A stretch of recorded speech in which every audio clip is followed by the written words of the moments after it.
தாயை புடுக்கிறதுக்கு மூக்கா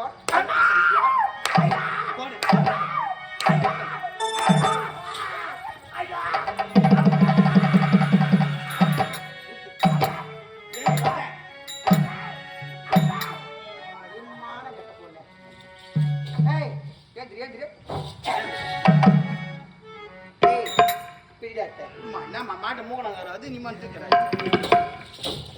தாலியே போன பிறகு பூ எடுத்து பொட்டு இருக்கு. கணவர் உயிரோடு இருக்கும் பொழுது பூவோட பொட்டோட தானே இருக்கணும். கணவருக்கு மனைவியா நான் இருக்கிறேன். திருட்டுத்தனமா திருட்டுப்புள்ள வாங்கிட்டு வந்த தேவடியா உனக்கு எதுக்கு பூவு? உனக்கு எது?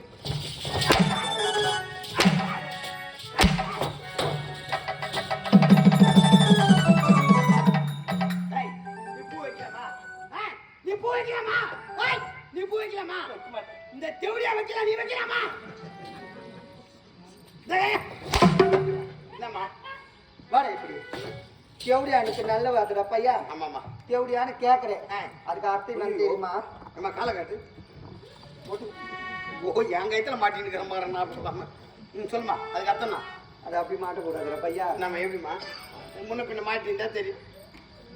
என்ன இது கிராஸ் ஆகிடுயா? இது ட்ரெண்ட் மாறி போச்சு தெரியாதா? அவ தலையில இது பூ எடுத்தாச்சு. அடி பாவி, தாலிய இல்லாத போது நெத்தியில மட்டும் உங்களுக்கு எதுக்கு பொட்டு? பொட்டு எதுக்கு?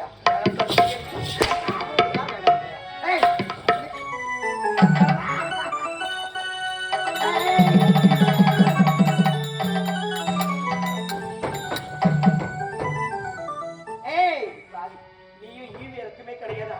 ஒரு பெண்ணின் வயிற்றில் பிறந்தவள் தானே நிறை மாத கர்ப்பிணி என்று பாராமல் இந்த கொடுமையிலேயே செய்யுங்க.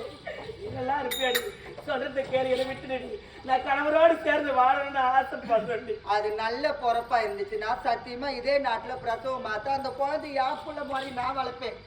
ஏன்னா நான் ஈகரும்புக்கு கூட துரோகம் நினைச்சது கிடையாது. நான் பச்சை குழந்தை படப்படன்னு பேசுவேன். கண்டியே எனக்கு எதுவுமே தெரியாது. வாயில விரல் வச்சா கூட எனக்கு கடிக்க தெரியாதுமா. ஏன்னா பேர்பட்ட பொண்ணு நான் நான் நினைச்சதை கலைக்கச்சிதமா முடிஞ்சு போச்சு.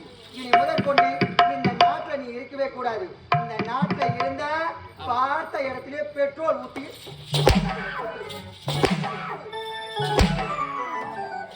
வாய்ப்படி